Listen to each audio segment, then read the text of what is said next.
లోకంలో చాలా మంది త్యాగాలు చేస్తారు. త్యాగం చేస్తున్నామని చెప్పుకోవడానికే చేస్తారు.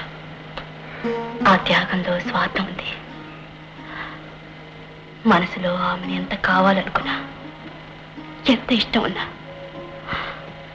అదంతా లోపల దాచుకుని ఆమె మిమ్మల్ని అసహించుకునేటట్టు చేశారు.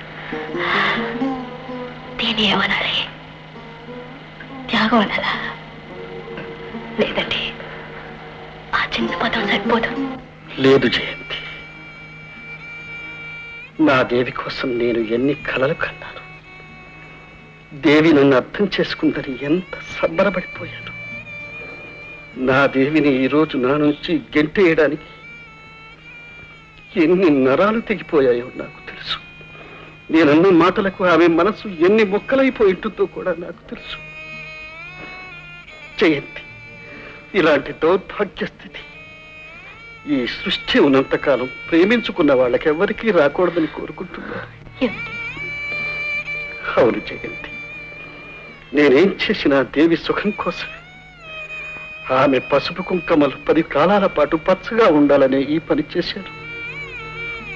ఆమె మనసులో నా ముద్ర చెరిగిపోవాలి.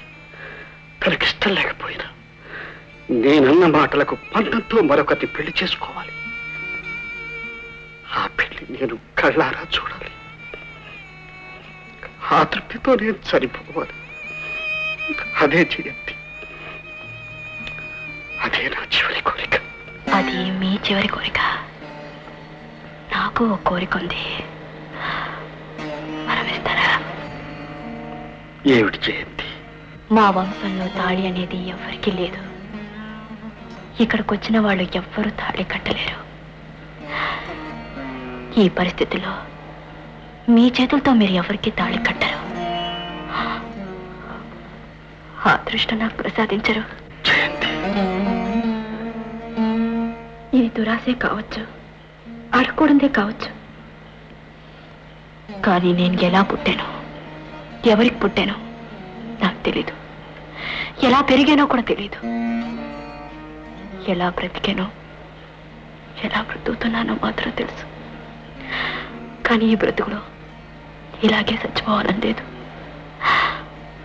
చనిపోయేలోగా ఒక్క క్షణమైనా ఒకరి భార్యని అనిపించుకొని చచ్చిపోవాలని ఉంది.